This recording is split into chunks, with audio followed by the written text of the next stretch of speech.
France Maghreb 2. Le grand forum, merci d'être avec nous. Bonjour mes amis, j'espère que vous allez bien. On est ensemble jusque 18h et nous prenons tout de suite et sans plus tarder la direction de La Haye devant la Cour pénale internationale où se déroule en effet aujourd'hui un rassemblement, une manifestation à l'appel de plusieurs organisations françaises mais aussi étrangères, enfin plutôt européennes, se trouvent sur place pour France Maghreb 2. Samia Chiki, bonjour Samia. Bonjour Christophe, bonjour tout le monde. Bonjour chers auditeurs et auditrices. Alors Samia, il y a du monde et vous avez fait là aussi de belles rencontres devant cette Cour pénale internationale. Que s'est-il passé ? Oui, alors il y a une mobilisation de 200 à 300 personnes avec de nombreuses personnalités, donc et comme tu l'as dit, donc des ONG de différents pays d'Europe. Donc on a les Pays-Bas, la France, on a aussi des Italiens qui sont ici, on a aussi des Américains qui sont venus spécifiquement pour cette mobilisation devant la Cour pénale internationale.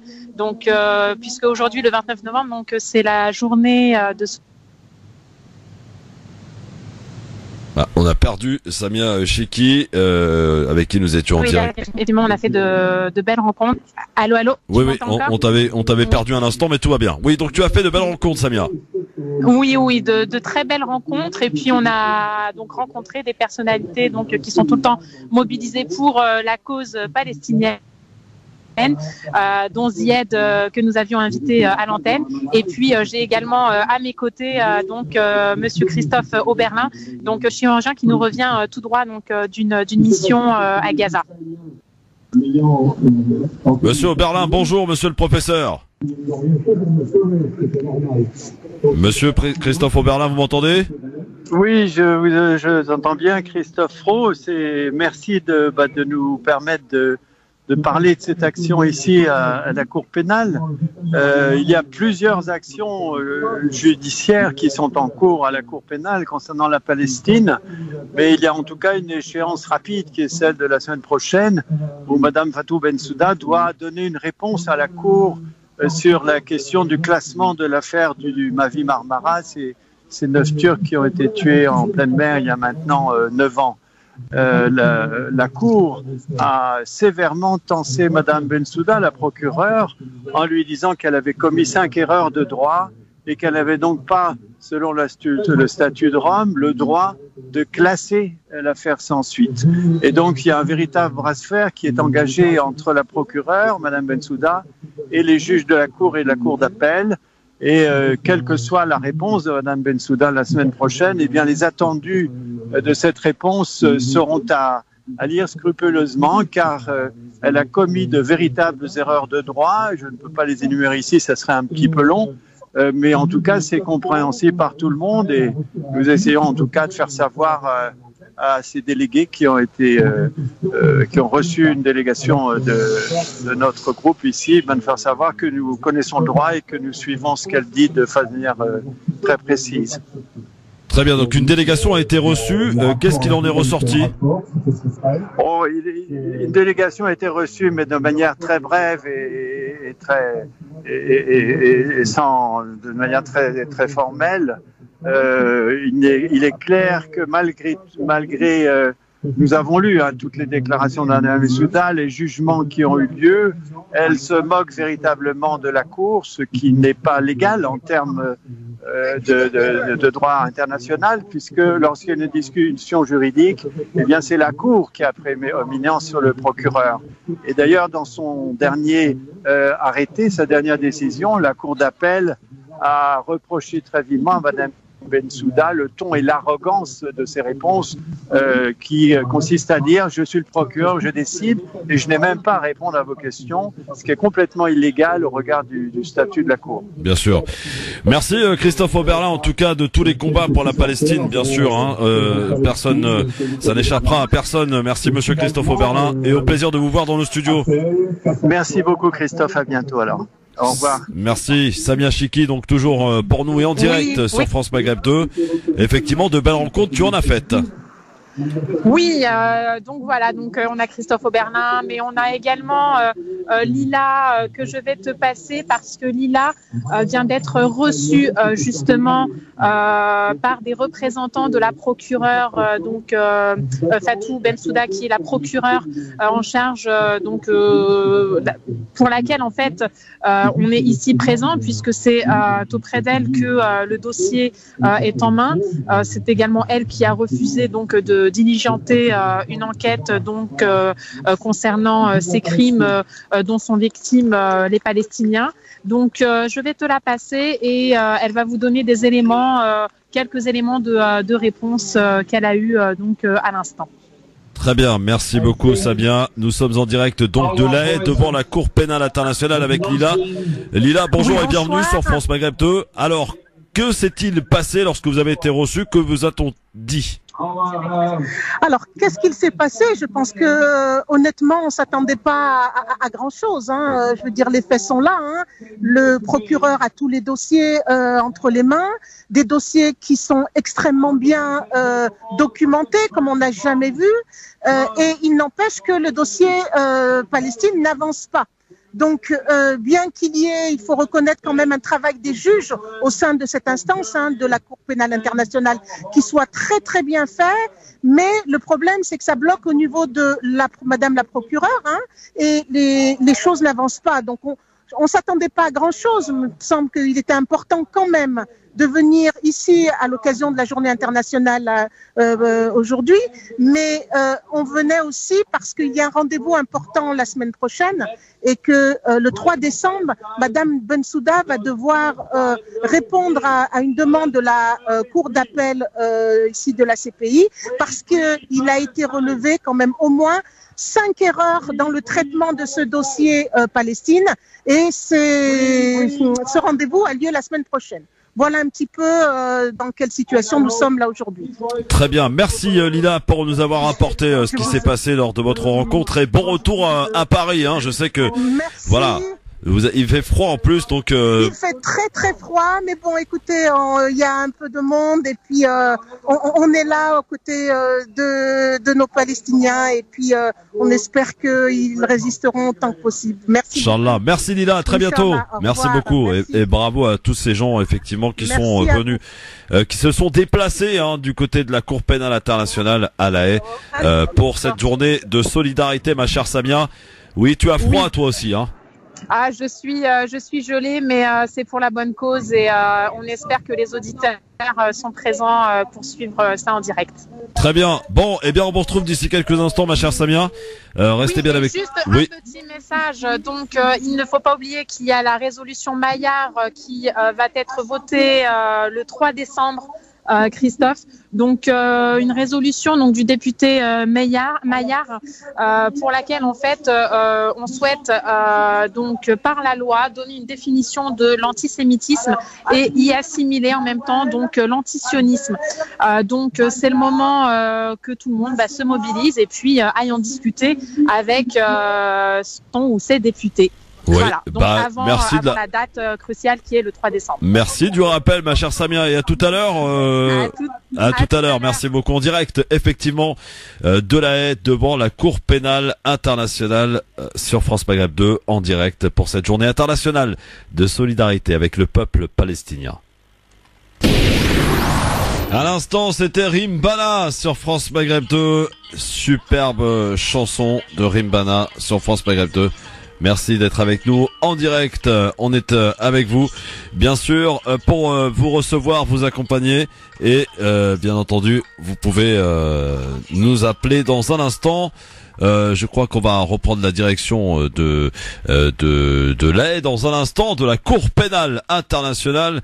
Mais pour l'heure, on va aussi accueillir celui qui est parti, qui fait partie de la team aujourd'hui. Alors, je dois vous dire que ils nous ont quelques-unes nous ont lâché, voilà, mais en tout cas pour de bonnes raisons. On va les recevoir plus tard, bien sûr, celui qui sera avec nous pour nous accompagner, pour vous accompagner, eh bien Mehdi Chebaiki, que nous allons appeler notre Lyonnais, qui sera avec nous sur France Maghreb 2 dans quelques instants. Et bien entendu, nous ferons quelques virées du côté de la Haye où se déroule aujourd'hui, eh bien cette manifestation de soutien avec le peuple palestinien, cette journée internationale en solidarité avec le peuple palestinien. D'où cette question donc pour ce vendredi, journée internationale donc de solidarité avec le peuple palestinien. Différentes organisations françaises et européennes appellent à un rassemblement qui a lieu en ce moment, vous le savez, devant la CPI de la Haye. Pensez-vous que la question palestinienne puisse être un enjeu pour l'Europe? C'est la question que l'on vous pose. Pensez-vous que la question palestinienne puisse être un enjeu pour l'Europe? C'est la question que l'on vous pose, à laquelle vous répondez sur Facebook. Vous êtes 74% à dire oui sur Facebook France Maghreb 2 pour voter. Et bien sûr sur Twitter, le grand forum FM2, en nous appelant aussi au 01 40 33 9000, c'est votre numéro de téléphone pour arriver jusque nous. Est-ce que nous sommes avec Mehdi Chebaiki? Salut mon Mehdi. Salut à tous, salam alaikum, salut, bonjour à tous nos auditeurs, salut à toi mon Christophe. Ça fait plaisir de te retrouver, ça faisait un petit moment, notre Lyonnais. Comment va Lyon? Comment va Mehdi? Lyon va très bien, malgré les embouteillages dus à cette folie du consumérisme et du Black Friday. Ah! Et Mehdi va très bien, je te remercie. Est-ce que tu fais partie de ces millions de Français à commander sur Amazon, entre autres? Quoi? Est-ce que tu fais partie de ces millions de Français à être tombés dans cette consommation à outrance et en ayant pris d'assaut le site d'Amazon, entre autres, ce matin? Ah, on est de 0 sur mon compte. Ah oui, ah d'accord. Donc effectivement, ça va être compliqué. Alors mon Mehdi, on parle de cette à l'occasion de cette journée internationale de soutien au peuple palestinien. Soutien, il se déroule depuis début d'après-midi, une manifestation devant la Cour pénale internationale. Est-ce que la cause palestinienne puisse, j'allais dire, interpeller, être une question abordée, traitée d'une manière partiale par l'Europe, Mehdi Chebaiki? Partial ou impartial? Ou impartial. D'accord. De manière impartiale, est-ce que la question de l'État israélien est traitée d'une manière impartiale par l'Europe? Je pense que la réponse est dans la question. Il faut pas chercher à se voiler la face. Je parle pas des manifestations, mais de ce qui se passe dans le Parlement européen. Le Parlement européen est le prolongement de politique locale. Le Parlement européen d'ailleurs n'a pas une réelle grande influence. Enfin là en l'occurrence c'est pas au Parlement que la manifestation a lieu, mais l'Europe n'a pas une grande influence sur la politique au Moyen-Orient. L'Europe n'a pas d'armée, l'Europe n'a pas de moyens, n'a pas d'ambition économique non plus dans ces territoires. Honnêtement, pour moi, l'Europe est complètement hors jeu des discussions qui peuvent avoir lieu pour tous les pays, pas que la Palestine, mais pour tout ce qui se passe au Moyen-Orient. L'Europe est clairement hors jeu de la géopolitique internationale. Alors vos avis nous intéressent évidemment sur le sujet. Quoi qu'il en soit, nous étions avec Samia Chiki pour France Maghreb 2 devant la Cour pénale internationale où il y avait à peu près 300 personnes. Une délégation a été effectivement reçue. Il n'en est évidemment pas ressorti grand-chose, hein, comme on pouvait s'en douter. Est-ce que c'est utile pour toi, Mehdi, d'aller devant la Cour pénale internationale pour rappeler et demander, exiger justement à ce que Israël soit condamné au même titre que ceux qui le font, qui font la même chose qu'eux? Est-ce que c'est utile en termes de bonne volonté humanitaire? Oui. En termes de répercussions sur le terrain politique, je ne sais pas. Peut-être. Personnellement, je ne pense pas que c'est ce qui fera changer un iota de la situation des Palestiniens ou de l'oppression qu'ils subissent. Maintenant, ceci étant, ça c'est mon avis personnel. Je pense que c'est toujours bien quand même de mettre une certaine pression, ne serait-ce que sur les politiques européens, afin qu'ils puissent se rendre compte que, il y a des gens quand même en Europe qui s'intéressent à cette question. Il y a des gens qui ne trouvent pas normal la situation du peuple palestinien et qui veulent que les choses changent. Après, l'importance et le réel poids qu'ont ces gens sur les dirigeants européens, je ne pourrais pas le quantifier. Et quant au poids, qu'aurait l'Europe sur la situation israélienne, là je peux la quantifier, elle n'est pas énorme. Alors peut-être que faire quelques déclarations et obtenir une ou deux résolutions de l'Europe, ça pourrait être bien pour le symbole et pour la poursuite de la lutte, parce que c'est ça, je pense qu'il faut faire, c'est entretenir certainement, voilà, les choses, pouvoir mettre au devant des médias cette problématique qui est souvent étouffée, parce qu'on en entend parler généralement que lorsqu'il y a une révolte ou une rébellion des Palestiniens. Le reste du temps, tout est passé sous silence.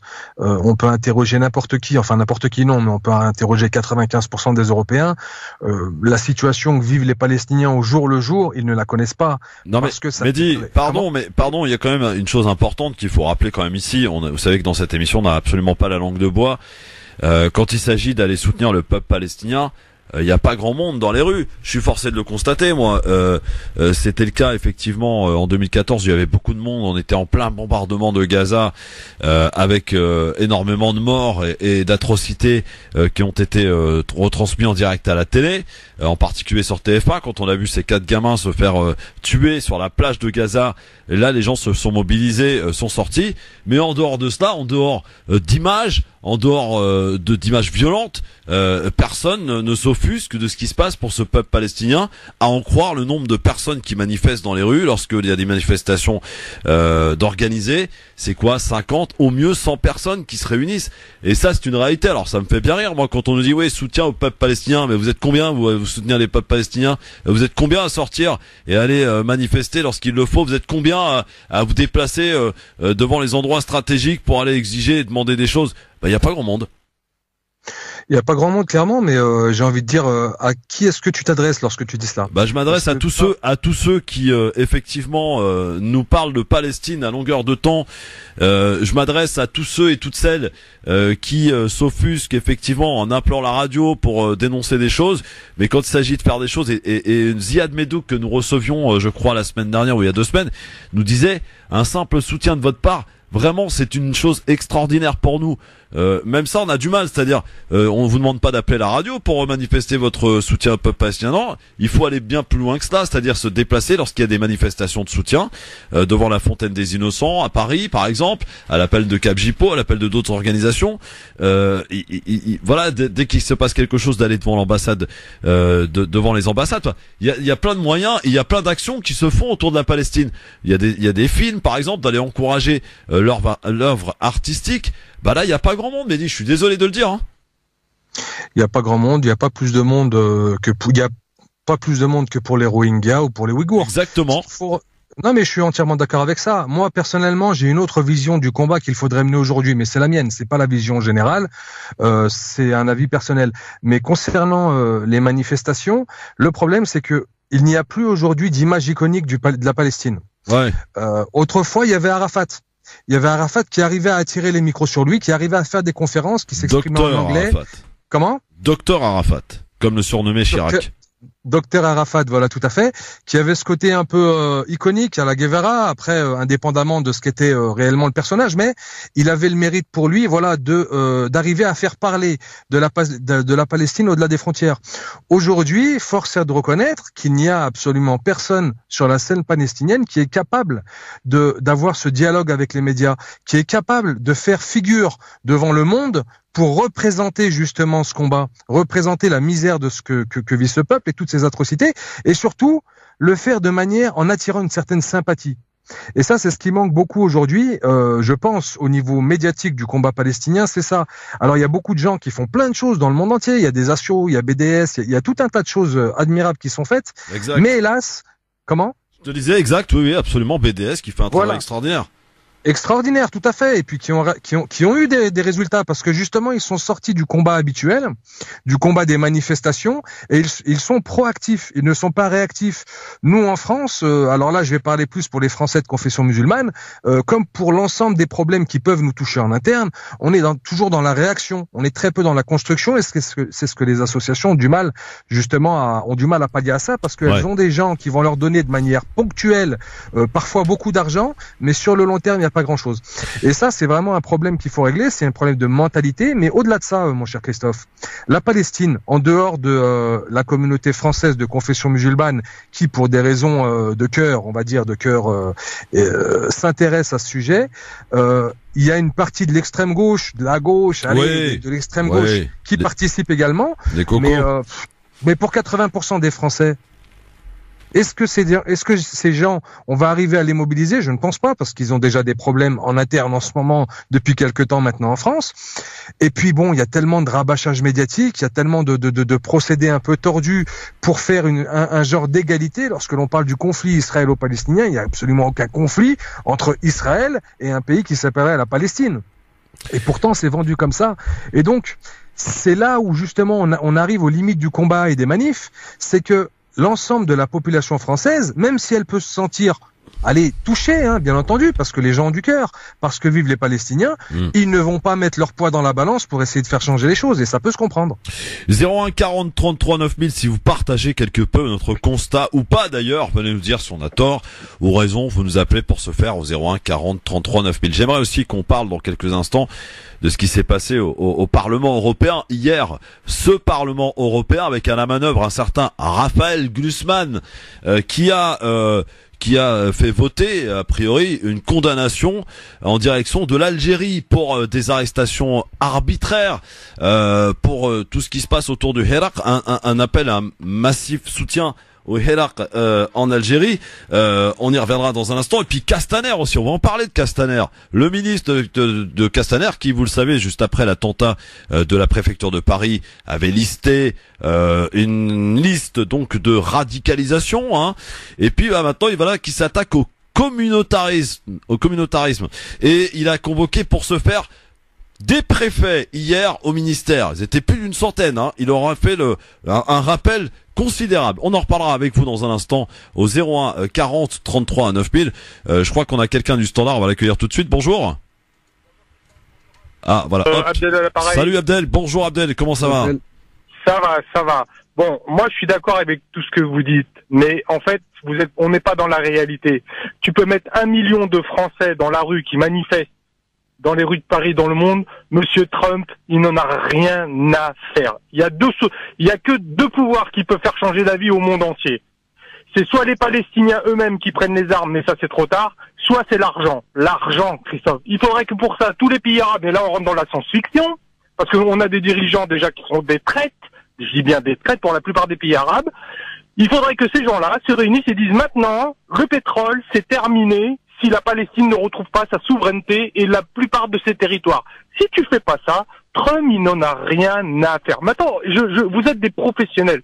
Quand vous allez être réaliste, l'Amérique, le monde entier, il y a une chose qu'ils ne désirent pas, c'est que la Palestine retrouve sa souveraineté et ses territoires. Surtout pas les pays arabes, crois-moi, surtout pas les pays arabes. Ils en ont rien à faire. Et c'est les premiers traites. Je parle de tous les pays arabes, hein. Faut pas m'en sortir un. Je parle de l'Algérie, du Maroc. Tout ce que fait l'Algérie, c'est du gnognotte aussi. L'Algérie, le Maroc, la Tunisie, l'Arabie Saoudite, le Koweït. Tous ces gens-là. Abdel, pardon, mais tu peux pas mettre sur le même pied, quand on parle de quand on parle de Palestine. Abdel, quand on parle de Palestine, tu ne peux pas mettre dans du même côté l'Algérie et d'autres pays arabes. L'Algérie a par rapport à la Palestine a été toujours dans la même ligne depuis le début. Peut-être mais le pétrole, Christophe. L'Algérie, si elle dit à la France, maintenant la position de la France, l'Algérie tape sur le poing en disant: écoutez, monsieur Macron, maintenant nous on va faire des choses pour que le pétrole, ça soit moins chez vous. Le porte-monnaie, l'argent, il y a que ça. Mais c'est pas le cas. L'Algérie, elle prend toujours son argent dans le pétrole. Elle vend au monde entier, Christophe. Ils en ont rien à faire de la Palestine. C'est le nerf de la guerre, l'argent. Le nerf de la guerre, c'est le pétrole. Bon. Les pays arabes, ils s'en mettent plein les poches. Et je te le répète, il y a deux solutions. Soit les Palestiniens eux-mêmes qui prennent les armes et font une véritable guerre. La Palestine, elle n'a jamais été aussi petite depuis 25 ans. Elle va se rétrécir. Je taperai encore dans 15 ans, mais là, ça sera pour te dire, la Palestine n'existe plus. Il faut rentrer dans la réalité maintenant, Christophe. Mehdi, chez Baïki, qu'est-ce que tu as à répondre à Abdel? Concernant Trump et le pouvoir qu'il a, bien entendu, c'est pour ça que je parlais tout à l'heure d'inutilité, d'invisibilité de l'Europe au Moyen-Orient. D'ailleurs, je pense que les Russes et les États-Unis ne veulent pas que l'Europe s'investisse dans les questions géopolitiques du Moyen-Orient, en tout cas s'investisse à outrance. La France avait une certaine place à une certaine époque, et elle faisait partie des discussions. Depuis 20 ans maintenant, c'est terminé, elle s'est complètement mise sous l'aile et la protection américaine. Elle n'a plus réellement d'indépendance et de souveraineté dans ses actions, en tout cas dans ses actions à l'international, sans avoir le go américain. Concernant les pays arabes, Je suis d'accord avec Abdel. Enfin, je suis d'accord. Oui et non. Disons qu'ils font pas grand-chose, certes. Concernant l'Algérie et d'autres pays, parce qu'il n'y a pas que l'Algérie, mais en l'occurrence l'Algérie, ces pays ont le mérite au moins de ne pas converser, de ne pas converser, parce qu'ils ne reconnaissent pas donc l'État israélien en tant que tel. Ils ne font pas de commerce, ou tout du moins, c'est vraiment. Il y en a que deux. Moi, j'en vois que deux. Excuse-moi, j'en vois que deux. Algérie, Iran, c'est tout. Iran, après bon, on pourrait faire la liste. Il y a un dégradé en fait, c'est un dégradé de pays. Maintenant que certains pays puissent faire plus, arrêter de vendre du pétrole. Ouais, alors là il faut quand même Abdel, tu parlais, il est encore avec nous. Abdel, t'es encore avec nous? Je suis là, ouais, je suis là. Voilà, tu parlais de réalité. L'Algérie est contractuellement liée à l'Europe pour la vente de gaz, parce que c'est pas tellement le pétrole, c'est plutôt le gaz pour l'Algérie. Briser un contrat pour des raisons géopolitiques. L'Algérie actuellement, et même depuis 20 ou 30 ans, n'est pas en mesure et n'a certainement pas le pouvoir de pouvoir casser un contrat gazier vis-à-vis de sa propre population, parce qu'il faut nourrir les gens, et également vis-à-vis de l'extérieur. Ouais. Ça, il faut savoir que c'est une déclaration de guerre, c'est un casus belli, honnêtement. Merci Abdel, merci beaucoup en tout cas pour votre appel. On se retrouve dans un instant, cher Mehdi Chebalki avec moi, parce que les deux collègues féminines qui devaient t'accompagner nous ont lâché, Mehdi. Je sais pas, tu dois faire peur aux femmes, il y a un truc comme ça. Bon, à tout de suite. France Maghreb 2, France Maghreb 2. Le grand forum, on est là messieurs, dames, ravi de vous retrouver en direct en ce vendredi. Nous sommes le 29 novembre, jour de solidarité avec le peuple palestinien, jour où quelques organisations sont parties, donc sont parties à la Cour pénale internationale à La Haye. Ils appellent donc à un rassemblement qui a lieu en ce moment. Comme on vous l'a fait écouter tout à l'heure, pensez-vous que la question palestinienne puisse être un enjeu pour l'Europe? C'est la question que je vous pose, que l'on vous pose sur Facebook France Maghreb 2, laquelle vous répondez sur Twitter, le grand forum FM2. Nous appelons aussi au 01 40 33 9000. Nous sommes avec Mehdi Chebalki. Mehdi, on va accueillir Khaled qui est avec nous. Il nous appelle d'où, Khaled? Je vous appelle de l'autoroute. Je suis sur l'autoroute. Ah bah oui, l'autoroute, forcément. Bon, comment ça va, Khaled? Ça va, bonjour Christophe, bonjour Mehdi, bonjour les auditeurs, les auditrices. Bonjour à toi Khaled. Tu fais quoi dans la vie Khaled, on peut savoir? Je suis un ancien taxi en fait. Un ancien taxi? Voilà, maintenant je suis VTC. Ah ouais, d'accord, ouais, bon, d'accord, ok. Ah, t'as fait le chemin inverse? Ouais, bah qu'est-ce que tu veux, on est obligé des fois de s'adapter. Bon, c'est bien, vous allez avoir du boulot. Exactement, c'est bien d'être adaptable. Vous allez avoir du boulot, vous allez avoir du boulot jeudi 5 décembre. Ouais, j'espère qu'on n'aura pas les bouchons aussi, parce que quand t'es bloqué, t'es bloqué. Eh ouais, c'est vrai. Bon, alors, dis-moi cette question du jour, là, cette question palestinienne, Khaled. Franchement, moi, ça me tient à cœur. Franchement, nos frères, ils souffrent tous les jours, c'est atroce. Et le problème, c'est qu'on veut tous donner notre avis sur la Palestine, mais déjà, il faut qu'on s'inscrit il faut qu'on ait sur notre carte d'électeur. C'est ça le poids de... En France, faut être électeur. On peut pas parler comme ça au bistrot, chez le coiffeur, sans être vraiment dans la cause. C'est ce que je pense, moi. Donc pour toi, Khaled, c'est des manifs. Et je te rejoins, Christophe, c'est que on n'est pas nombreux, dans les manifs. Ouais. T'entends les auditeurs dans les radios, ils vont dire ouais, on est tous là, on va tous venir. Tu crois que tout le monde va venir, mais on est une poignée, quoi. On est une poignée. Hein. Ouais. Les gens sont occupés, voilà. À leurs occupations, c'est vrai que c'est pas facile avec le travail, la vie est difficile pour tout le monde. Mais est-ce qu'on peut est-ce qu'on peut se rassembler? Moi, je veux dire, Christophe, je t'ai connu et je t'ai écouté à Radio Méditerranée, je sais pas si tu... oui, il y a longtemps alors. Il y a longtemps, je t'ai écouté, il y avait des petites annonces, il y avait monsieur Taoufik Matlouti que je voudrais saluer avec son engagement sur la Palestine, parce que j'ai appris beaucoup en l'écoutant à la radio. Il nous apprenait tous les dimanches, il y avait le forum libre, là, sur Radio Méditerranée, qu'il animait avec Patrick Azoulay, je sais pas si tu te souviens. Bah oui, je m'en souviens, mais voilà, j'étais avec lui, donc forcément je m'en souviens. Il y avait des interventions de Olivia Zemmour, que c'est une dame incroyable. Ouais. Elle s'est fait taper dans les manifs et tout, incroyable. Ouais. Et c'est vrai qu'il faut pas mélanger, il y a des gens qui sont pour la cause palestinienne. Ils sont pas maghrébins ou comme nous et tout, mais ils sont pas musulmans et qui soutiennent la cause palestinienne. Bien sûr, parce que c'est une cause de juste. C'est pas un problème, c'est pas un problème religieux, c'est un problème territoire, géographique et économique. Je sais ouais, pas, il faut pas tomber dans le piège effectivement du religieux. Voilà, faut pas dire lui il est ci, lui il est pas musulman, lui est musulman. Non, il faut croire en la paix, il faut croire. C'est vrai que c'est dur. Le rêve de la paix, il s'éloigne de jour en jour, mais il faut y croire, je sais pas, il faut s'y accrocher. Ouais. Merci en tout cas. Moi, je parle avec les gens dans la voiture, j'ai la chance de faire un métier où je suis en contact avec les gens. Ouais. Je transporte beaucoup de gens. Ouais. C'est pour ça que je fais ce métier. Et si tout le monde d'entre nous pouvait dire quelque chose qui ferait avancer un peu les mentalités et tout, et changer les gens, parce que c'est pas avec la haine ou dire moi j'ai participé à une manif, je vais te dire Christophe, j'ai participé à une manif, il y avait tous les journalistes qui étaient là, on était en cortège, on marchait pour la Palestine, il y avait tout le monde, les journalistes étaient là, ils ont pris aucune photo, rien. Dès qu'il y a un jeune, il a fait une connerie, il est monté sur un échafaudage, il a sorti un drapeau israélien, il a voulu le brûler, on a tous dit arrête, mais qu'est-ce que tu fais là? C'est pas ça le but de la manif. Et tous les journalistes, ils ont sorti leur appareil, clac, clac, clac, clac. C'était ça qu'ils cherchaient, c'était ça qu'ils cherchaient. Bah oui. Une image choc à montrer à la télé et dire voilà, en fait, les manifestants, ça fait penser à... Ils brûlent les drapeaux. Non, on est pour la paix, Merci Khaled, merci beaucoup, ça fait penser à la marche qui avait lieu le 10 novembre dernier à Paris pour dénoncer l'islamophobie. Et la seule image qu'on a trouvée à évoquer, c'est cette fameuse étoile sur la gamine là. Voilà, c'est ça. C'est ça le rôle des journalistes en France, mon cher Mehdi. Des plumitifs journalistes, c'est noble comme métier. Plumitif, ça l'est beaucoup moins. Ouais. Bon, alors qu'est-ce que tu penses de cette vision un petit peu tralée qui te dit en fait, ok, on est tous là à parler de la Palestine, mais peut-être qu'il y aurait une chose à faire, c'est de prendre sa carte d'électeur, d'aller voter. Alors pourquoi faire, vous allez me dire?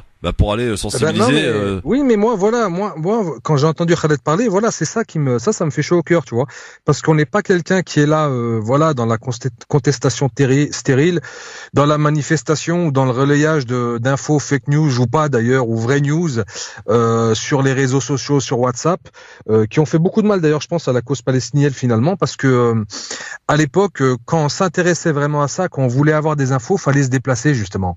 Il fallait faire quelque chose. Fallait au minimum marcher, quoi.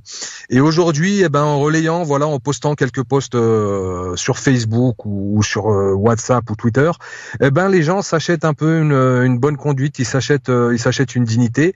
Et je pense que ça a fait beaucoup de mal à la cause palestinienne. Concernant l'électorat, je suis à 200% d'accord avec ce qu'a dit notre auditeur. On est là dans l'activité, on n'est pas dans la réaction. Voilà, si on veut que les choses changent en Palestine, elles changeront pas demain, elles changeront pas après une manif, elles changeront pas après un post Twitter, elles changeront une fois que on aura un lobby assez puissant pour faire comprendre aux élus que non, la situation ne peut plus durer et que ce silence assourdissant vis-à-vis des exactions qui y sont commises ne peut plus durer. Si on reste dans la contestation populaire, ça ne mènera nulle part. J'aimerais aller un peu au-delà, si tu le permets, Christophe. Vas-y, je t'en prie. Concernant la Palestine en elle-même cette fois, on a tendance à on est là à parler, oui, la Palestine doit être libre, indépendante, autonome et prospère. Ok, mais qu'en est-il déjà du peuple palestinien? Est-ce que, et là je vais mettre un peu les deux pieds dans le plat, est-ce que le peuple palestinien est aujourd'hui prêt à mener ce combat? Et quand je parle de combat, je parle pas d'un combat armé, à la différence de notre auditeur précédent, parce qu'il y a une asymétrie totale. On peut pas prendre une arme contre l'armée israélienne avec derrière toutes les armées que l'on connaît. Non, je parle vraiment de la manière de mener le combat. Je vais prendre pour exemple le cas de la colonisation algérienne. La France met un pied en Algérie en 1830.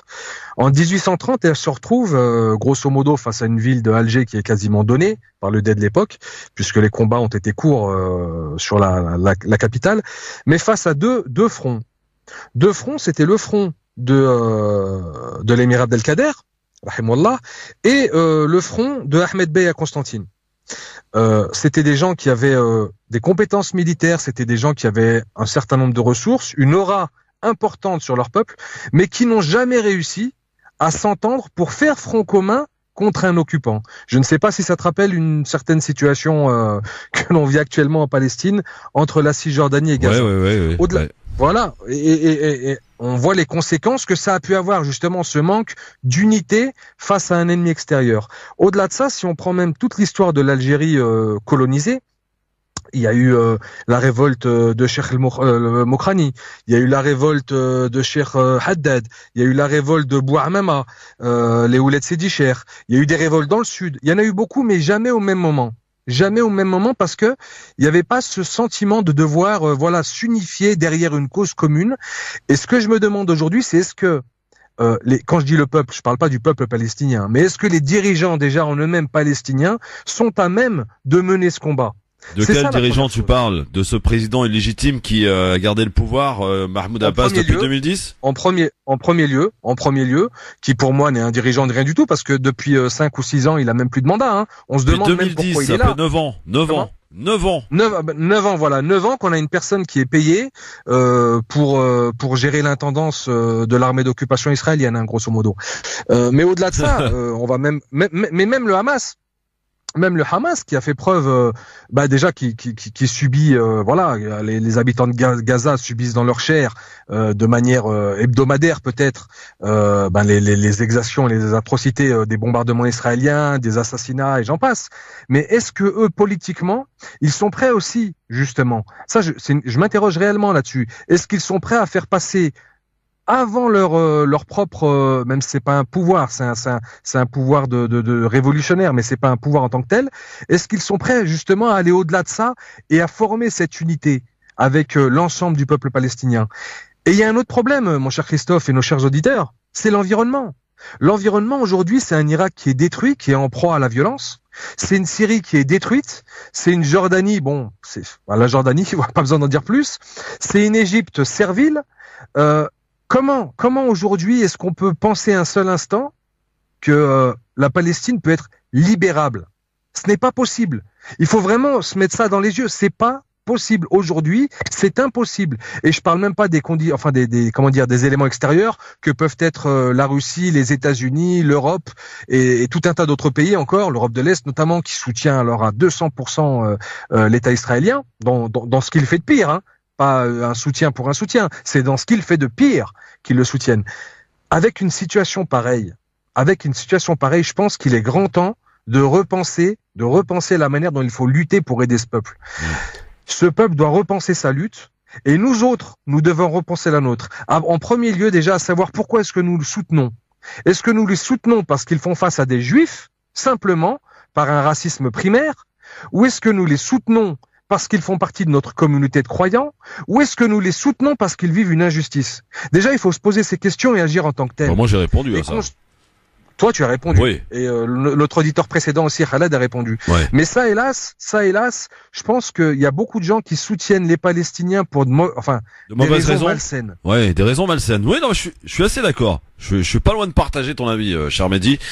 On va voir ce qu'en pense Youssef. Alors, juste avant d'accueillir Youssef, je propose à toutes les auditrices, auditeurs qui nous écoutent là, vous êtes en train peut-être de rentrer chez vous après une dure semaine de labeur. Hein, oui, bah, évidemment. Vous avez envie de discuter avec nous, échanger. On se refait un peu la récap de la semaine le vendredi. Vous savez, c'est l'heure du bilan, quoi. Calmement. Aujourd'hui, effectivement, on parle de la Palestine parce que c'est la journée internationale de soutien au peuple palestinien, parce qu'il se passe des choses devant la Cour pénale internationale. Mais j'aimerais aussi, si vous le souhaitez, vous proposer 2 autres sujets de réflexion sur lesquels vous pouvez intervenir et chacun est libre de son choix. Le Parlement européen qui a voté hier, 28 novembre, la résolution sur l'Algérie, le texte a été adopté à main levée par les députés européens qui se disent très inquiets de la situation des droits de l'homme et des libertés fondamentales en Algérie. Il condamne fermement les arrestations arbitraires et illégales ainsi que l'emprisonnement, des attaques, les intimidations des journalistes, syndicalistes, avocats, étudiants, défenseurs des droits de l'homme, manifestants pacifistes qui prennent part aux manifestations de Hirak, affirme le Parlement européen. Les députés appellent également à cesser immédiatement les violations des libertés de culte des chrétiens, des Ahmadites et d'autres minorités religieuses et à mettre un terme au harcèlement judiciaire et législatif, à la criminalisation, aux arrestations et aux emprisonnements organisés par les autorités algériennes. L'eurodéputé Raphaël Glucksmann a réagi en affirmant que quand des millions d'Algériens et d'Algériennes se mobilisent pendant des mois pour la démocratie, ce ne sont pas les lobbies pétroliers ou gaziers qui doivent nous maintenir dans ce silence complice. Le 21 novembre, Raphaël Glucksmann a accusé en effet des lobbies liés aux intérêts étatiques de bloquer un État. et une résolution sur la situation en Algérie, même si a-t-il affirmé, tout le monde ne reconnaît que la question des arrestations de manifestants est désastreuse. À la manœuvre, vous l'avez compris, un certain Raphaël Glucksmann. Est-ce que ça vous pose pas un problème, vous, les anti-tout, les anti-systèmes qui se font entendre en ce moment dans les rues de Paris et d'ailleurs? Est-ce que ça vous pose pas un problème que monsieur Raphaël Glucksmann vienne à votre aide, à votre secours? Moi, je vous pose la question, hein. Vous pouvez m'appeler 01 40 33 9000. Je sais pas, tiens, Mehdi, est-ce que ça te pose pas un problème, toi? Ben moi, le premier problème que ça me pose, c'est que notre cher monsieur Glucksmann, là, lorsqu'il parle de journalistes frappés, emprisonnés, lorsqu'il parle de minorités opprimées, il habite en France, ce monsieur? Parce que après un an de gilets jaunes, où on a eu des milliers de blessés, on a eu des morts en France pour les gilets jaunes. Je l'ai pas entendu. Pourtant, tous les ronds-points de France étaient occupés, hein. Là, il y avait vraiment une marée humaine. Est-ce qu'on l'a entendu sur la situation française? Non. Pourquoi? Parce que vis-à-vis de la France, il n'y a pas de sentiment de supériorité. Par contre, dès qu'il s'agit d'un pays africain, noir africain, ou de pays arabes, pays maghrébins, de pays sud-américains, ah ben là, bien entendu, on peut se permettre de donner son avis. Mieux, des conseils, mieux, des ordres et des résolutions. Donc, monsieur Glucksmann, ben, il est dans son rôle, hein, voilà, toujours ce côté. Est-ce qu'on peut parler d'ingérence dans ce type d'action, de proposition, de tentative d'intimidation qui n'intimide personne d'ailleurs? D'ingérence, j'irai pas jusqu'à dire ça. Enfin, il y a certainement de l'ingérence au niveau local. Après qu'il y ait une résolution, voilà, l'ingérence, c'est pas les actes. Que l'Europe décide de donner un avis, c'est son droit. Mais qu'elle commence déjà par regarder ce qui se passe chez elle. Bon. Qu'elle commence déjà par regarder ce qui se passe avec les journalistes chez elle, avec les minorités chez elle. Et puis ensuite, elle pourrait peut-être se permettre de donner des conseils au monde entier. Effectivement. Alors, autre sujet de réflexion, évidemment, ça peut faire réfléchir. L'islam en France, des contrôles accrus et des sanctions prévues pour lutter contre les dérives radicales. Ça donne envie, hein, rien que pour ça. Eh bien, le ministre français de l'Intérieur, Christophe Castaner, a demandé au préfet de combattre l'islamisme et le communautarisme en multipliant les contrôles et les sanctions au sein des lieux connus pour des atteintes au pacte républicain. C'était hier, hein, en effet, des contrôles accrus, donc c'est ce que vous propose et demande notre ministre de l'Intérieur pour cette mission qu'il juge prioritaire. Christophe Castaner a réuni en séminaire dans son ministère 125 préfets et préfets adjoints à la sécurité ou à l'égalité des chances. Avec un exemple à suivre et à généraliser sur tout le territoire, mené depuis février 2018 dans 15 quartiers dits sensibles pour lutter contre l'islamisme et le repli communautaire. Une fois les lieux identifiés comme abritant l'islamisme ou le repli communautaire, il est demandé au préfet d'utiliser tout l'éventail de l'arsenal juridique qui va du contrôle de la législation du travail à celle de la réglementation régissant les débits de boissons, passant par les lois contre les discriminations, des atteintes à l'égalité femmes-hommes, dans les 15 quartiers où ces actions ont été menées. 133 débits de boissons ont été fermés, ainsi que 13 lieux de culte, 4 écoles, 9 établissements culturels, au terme de 1030 enquêtes, a détaillé le ministre de l'Intérieur, mais aucune de ces fermetures, écoutez bien, n'est intervenue pour islamistes ou repli communautaire, mais pour non-respect de la réglementation. Voilà. Entre autres, voilà ce que je vous propose également de discuter avec nous, Mehdi. Le ministre de l'Intérieur est sur tous les fronts, surtout lorsqu'il s'agit de parler d'islam, de radicalisation, de communautarisme. Il est là, il a convoqué les préfets, 125 étaient présents hier lors d'un séminaire au ministère de l'Intérieur. Oui, alors déjà, j'ai lu un petit résumé donc de ce qu'il a dit avec des morceaux choisis que j'ai trouvé vraiment croustillant. J'aimerais déjà qu'on commence par nous expliquer ce que c'est que la radicalisation et ce que c'est que le communautarisme. Ça, c'est des choses qui m'intéressent. Parce que jusqu'à preuve du contraire, la radicalisation n'apparaît pas dans le code pénal français, dans la loi française. C'est un mot qui est simplement comme ça, de mode, un mot dans l'air du temps, mais ça n'apparaît nullement dans les textes de loi français. Donc déjà, il pourrait commencer par le mettre de côté, ce terme. Parce que la radicalisation, c'est dans son esprit. Peut-être que dans l'esprit de monsieur Castaner, X sera radicalisé, et dans l'esprit d'un autre Français, X sera un Français tout à fait normal avec sa foi et ses croyances. J'aimerais décrypter un peu quelques passages donc du discours de Monsieur Castaner, qui était en plus bien entouré, hein, avec la Dream Team, Belloubet, Blanquer et Chiappa. Ah ouais, non mais là c'est un vrai concours. Ouais. Ah, pauvre France. Enfin bref, à un moment le préfet, notre cher ministre parle et dit que les préfets sont les vigies des zones où la République est contestée et menacée. Alors déjà c'est marrant parce qu'il parle de zones et en ce sens il a tout à fait raison. Il emploie pas le terme de quartier ou de ville, non c'est vraiment des zones. Et étymologiquement parlant, les zones en fait en France autrefois qu'est-ce que c'était ? C'était en fait il y avait des villes fortifiées donc avec les murs qui entouraient les centres-villes avec la bonne population. Et au-delà de ces murs, il y avait ce que l'on appelait la zone où venaient un peu tous les paysans, tous les mendiants venaient s'agglutiner là. Et donc vivaient dans ces endroits, faisaient un peu de commerce, enfin bref, vivotaient comme ils pouvaient. Et c'est cela qu'on appelait autrefois en France la zone. C'était un vrai mot, c'était pas péjoratif. Et c'est assez marrant qu'aujourd'hui notre cher ministre reprenne ce même terme qui désigne exactement la même situation, des gens qui sont exclus des centres-villes, des gens dont le niveau de vie est le moins élevé, des gens qui souffrent plus. Et qu'aujourd'hui, il réemploie ce terme. Donc moi, ça m'a fait un peu rire. Le lexique qu'il emploie, il est vraiment édifiant. Non mais après ensuite, oui. Ce qui est intéressant quand même, Mehdi, c'est que parmi toutes ces fermetures, donc qu'il a opérées, qu'il a signalées, aucune n'a été fermée pour cause d'islamisme ou de radicalisation. Juste parce que c'est pas définissable. 1030 enquêtes, aucune n'a débouché sur du harcèlement. C'est du harcèlement, c'est un message envoyé, Christophe. C'est pas définissable le radicalisme. Qu'est-ce que c'est que le radicalisme ? Moi, j'en sais rien ce que c'est le radicalisme. Peut-être que moi-même je suis radicalisé sans le savoir. En tout cas pour certaines personnes. Bah oui, t'as un France Maghreb 2, donc forcément. Voilà, tout à fait. D'ailleurs, je passe le bonjour à ceux qui m'ont peut-être fiché S. On le sait même pas, tu vois. C'est des choses qui sont. On est au-delà de la loi. On est au-delà de la loi. Ouais. Là, on est simplement dans le harcèlement et le message envoyé. Le message envoyé, c'est écoutez, vous êtes pauvres, vous habitez dans vos quartiers, mais vous allez être pauvres comme on vous dit de l'être. Vous allez être pauvres et on va vous dire comment vivre comme des pauvres. Mais pour le moment, vous êtes pauvres et la manière dont vous vivez ne nous plaît pas. C'est ça le message qui est envoyé. Au-delà de cela, lorsqu'il dit qu'il y a des zones où la République est contestée et menacée, mais contestée par qui ? Contestée par qui, la République dans les quartiers ?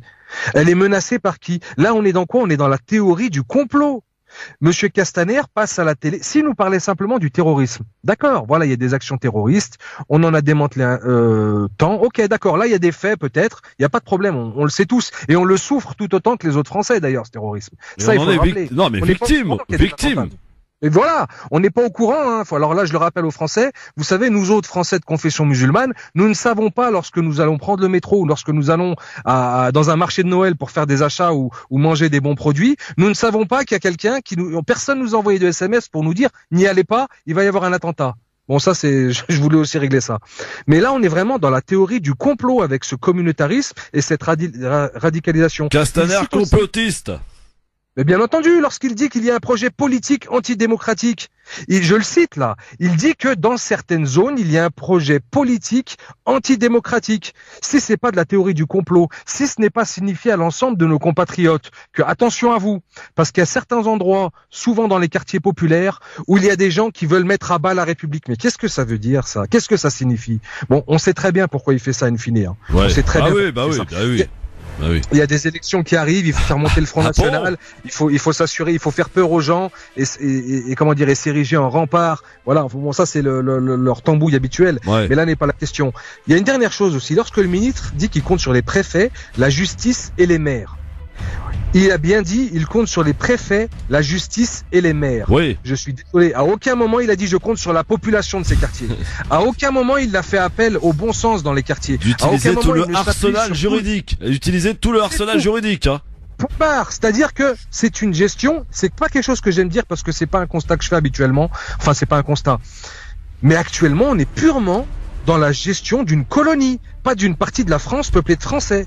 Lorsque l'on dit on va gérer des quartiers avec la justice, la mairie et la police, mais à quel moment est-ce que tu impliques les gens ?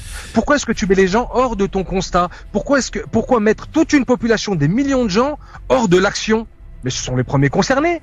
Mehdi Chebaki est avec nous, mesdames, messieurs. Vos appels pour vous exprimer sur le sujet que vous voulez. On vous en a mis 3 sur la table. Il y a Palestine, il y a Castaner.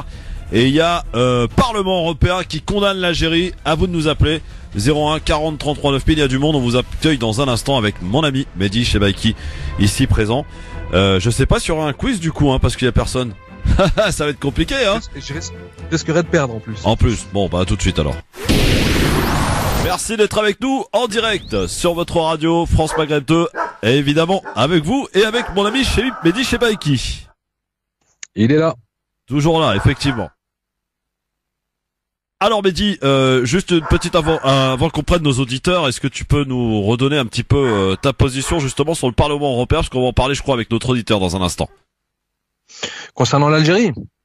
Concernant l'Algérie. Oui, ben non, mais honnêtement, mon avis, c'est l'avis de... Enfin, je comprends pas vraiment ce qu'ils veulent faire. Une fois de plus, on a comment ça s'appelle ? On a l'Union européenne qui se mêle de choses qui ne la regardent pas.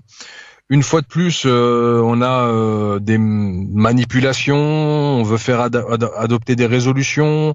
Une fois de plus, l'Europe se voit plus grande qu'elle ne l'est. Je sais, c'est ridicule. C'est ridicule parce que ça ne changera rien, parce qu'au final, bon, il faut quand même rappeler que l'Algérie fournit environ 20 à 25% du gaz.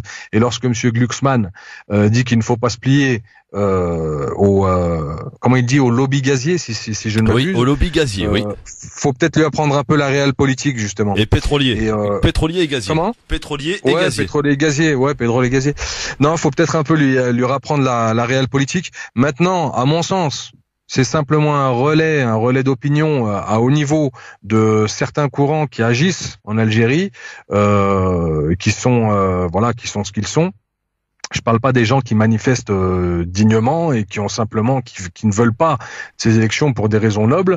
Il y en a d'autres, hélas, qui ne veulent pas de ces élections pour d'autres raisons, beaucoup moins nobles, qui sont encore quelques relais de l'État profond algérien, qui arrivent encore à faire bouger les choses. On verra ce que ça donne, mais bon, je pense pas que ça changera fondamentalement la situation en Algérie. Très bien. Vous êtes bien sur France Maghreb 2, vous avez raison d'ailleurs d'y rester. Il se passe toujours quelque chose à l'écoute du Grand Forum. À l'image de Gamal Abina qui nous a rejoint, du coup il y aura un quiz. Salut mon Gamal. Salut mon ami. Ça va Mehdi? T'es venu à la rescousse, Gamal? Ouais, je suis venu à la rescousse. Ça parle de l'Algérie, moi je réagis toujours. Alors ça parle de l'Algérie, mais ça parle aussi de la Palestine. C'est qu'aujourd'hui il y a cette journée de soutien international, de soutien à la Palestine, avec cette manifestation qui vient de se terminer, je crois, du côté de la Cour pénale internationale à La Haye. Il paraît qu'il caille. J'ai eu au Berlin tout à l'heure. Il m'a dit il fait très froid. Et puis évidemment aussi Castaner qui en a remis une couche. Il a convoqué les préfets au ministère de l'Intérieur hier, un séminaire. Il a dit qu'il fallait absolument utiliser tout l'arsenal juridique pour mettre à mal tous ceux qui veulent implanter l'islamisme dans les quartiers. Ainsi il s'est vanté plutôt de la fermeture des débits de boissons, des lieux de culte, des écoles. Alors sur 1032 enquêtes, aucune n'a débouché sur de l'islamisme. Sachons-le, voilà, qu'on se le dise tout de suite. Juste une chose que je voulais rajouter tout à l'heure et j'avais oublié de le faire. Derrière tout ce qu'il y a là, derrière son fameux discours, on voit qu'on entend de plus en plus depuis 2-3 ans. Valls avait déjà commencé à l'évoquer, parler de listes communautaires. Oui. Ça leur fait très peur. Ça, c'est vrai que ça leur fait très peur. Mais ce qu'il y a derrière ce mot de liste communautaire, c'est pas des listes de gens qui vont aller voter pour établir le khilafa, le califat en France. Ce sont simplement des gens qui refusent de passer par des partis politiques qu'ils estiment être verrouillés pour eux et qui veulent prendre une certaine indépendance, non pas vis-à-vis de la France, mais vis-à-vis de certains grands partis politiques qui sont établis et qui font beaucoup de clientélisme, qui tiennent les mairies de banlieue comme autrefois ont tenu certaines villes d'Union soviétique. Et c'est un peu pour ça aussi que voilà, c'est le message leur est envoyé. En gros, vous ne serez pas indépendant politiquement. Voilà. Alors on va accueillir Khaled qui nous attend depuis un petit moment maintenant du côté des Yvelines au 01 40 33 9000. Salut Khaled. Youssef, bonsoir. Oui, bonsoir. Alors parmi ces sujets de réflexion qu'on a mis sur la table aujourd'hui, lequel t'interpelle et sur lequel tu souhaites réagir? Je peux réagir sur les trois rapidement. Déjà pour la Palestine, premièrement, j'avais entendu votre intervenant qui parlait quelle raison pour laquelle on doit le soutenir. Moi, il y a qu'une seule raison qui est valable pour moi et honnêtement qu'il y a personne qui pourrait dire, c'est-à-dire même si vous tombez sur les plus gros des sionistes ou les plus gros des gens qui diraient non mais un État juif, c'est qu'on a grandi en France, on nous a élevés dans la laïcité, c'est-à-dire que la religion elle reste à la maison Et le truc, Israël a été créé que sur la Bible. Elle est valable que sur la Bible. Aucun historien, aucun archéologue vous dira qu'Israël a une preuve existante. Il n'y a pas. Ah, excuse-moi, Youssef, pardon, un instant, je me permets, hein, mais oui. Israël n'a pas été créé par des religieux juifs, hein. Non, voilà, c'est Herzl n'était pas du tout religieux, hein. C'est un projet, à la base, c'est un projet politique, hein, pas un projet religieux. Non, attendez, je me suis mal exprimé. J'ai pas dit qu'elle a été créée par des religieux. J'ai dit qu'elle n'est basée que sur une existence biblique. Historiquement, elle n'a jamais, il n'y a aucun historien qui vous dira qu'il y a la preuve que ça existait. Juste, Youssef, pardon de te couper un instant, je vais m'appuyer sur notre ami Gamal qui a quand même quelques connaissances sur le sujet. Il a raison, Youssef? Oui, il a raison, mais le principe, c'est pas le fait de dire que ce soit appuyé sur une histoire, évidemment, qu'il crée un mythe fondateur sur la base du roi David, qui aurait, soi-disant, fondé un État là-bas. La réalité, c'est que Theodor Herzl, qui a en 1898, au congrès de Bâle, nous consacre la volonté de créer d'ici 50 ans, il a réussi son pari, hein, en 48, la création d'un État, d'un foyer national juif sur la base ethnico-religieuse. Il se base essentiellement sur ce mythe fondateur d'un État qui reviendrait 2000 ans chez lui. Mais en réalité, effectivement, Herzl est un journaliste hongrois, si je ne me trompe pas, qui n'était pas du tout religieux, qui était un vrai athée, et qui se basait essentiellement, le mouvement sioniste est essentiellement soutenu par des gens qui ne sont pas du tout religieux. Et ils sont que 3% avant la Seconde Guerre mondiale. Faut jamais le perdre de vue. C'est après la Seconde Guerre mondiale que le sionisme explose. Avant, personne n'y adhère. Youssef. Oui, j'ai jamais dit que les gens qui l'ont créé étaient religieux. Je suis en train de vous dire que si vous devez lutter, c'est-à-dire c'est un combat d'idées à la base. Si vous leur demandez pourquoi, j'ai pas dit qu'après les Juifs qui sont nés là-bas, on va les virer. J'ai jamais dit ça. Je dis juste que, à titre personnel, on peut, si vous le dites ça, n'importe quel gars qui vous dira, journaliste ou quoi, qui vous défendra Israël, vous lui sortez cet argument-là, il peut plus rien dire en face d'eux. Moi, je suis taxi, personnellement. J'ai pris beaucoup de journalistes. Dès que je leur envoie cet argument-là, ils savent plus quoi me répondre. Ils savent pas, ils bégayent parce qu'ils savent très bien que ils ont grandi dans la cité. Si tu commences à nous ramener la Bible, à ce moment-là, chacun va ramener son livre religieux, ben, ça va être vraiment le vrai bordel. Donc, c'est l'argument dans lequel j'ai jamais compris pourquoi tous les gens, quand je parle des causes, je parle des gens qui passent à télé, qui défendent la Palestine, n'ont jamais sorti cet argument-là. Que le fait que, on ne défend pas que le peuple palestinien, on défend le fait que on peut pas créer un État sur une base religieuse. C'est tout. Le reste, après que les gens qui sont là... C'est pas l'argument. C'est pas l'argument. Voilà. C'est pas l'argument. Parce que l'Iran est un État théocratique. Il a été créé sur une base religieuse. C'est un État théocratique, mais l'Iran, à la différence du peuple juif, le peuple juif, c'est une religion. Vous pouvez vous convertir au judaïsme. C'est pas seulement une religion, c'est plus complexe que ça. C'est plus compliqué que ça. C'est pas seulement une religion, parce qu'il y a bien un peuple ethniquement homogène au départ qui vient du Moyen-Orient, qu'on appelle les Hébreux, qui sont le peuple juif. Effectivement, après, il y a eu des conversions, comme les Khazars, qui sont des convertis, mais qui ont une caractéristique, c'est les Turcs ou Mongols. Donc, on les a caractérisés comme étant des peuples.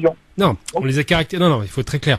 L'antisémitisme, c'est un racisme déjà religieux et honnêtement, juste pardon, Gamal, je crois, c'est ça.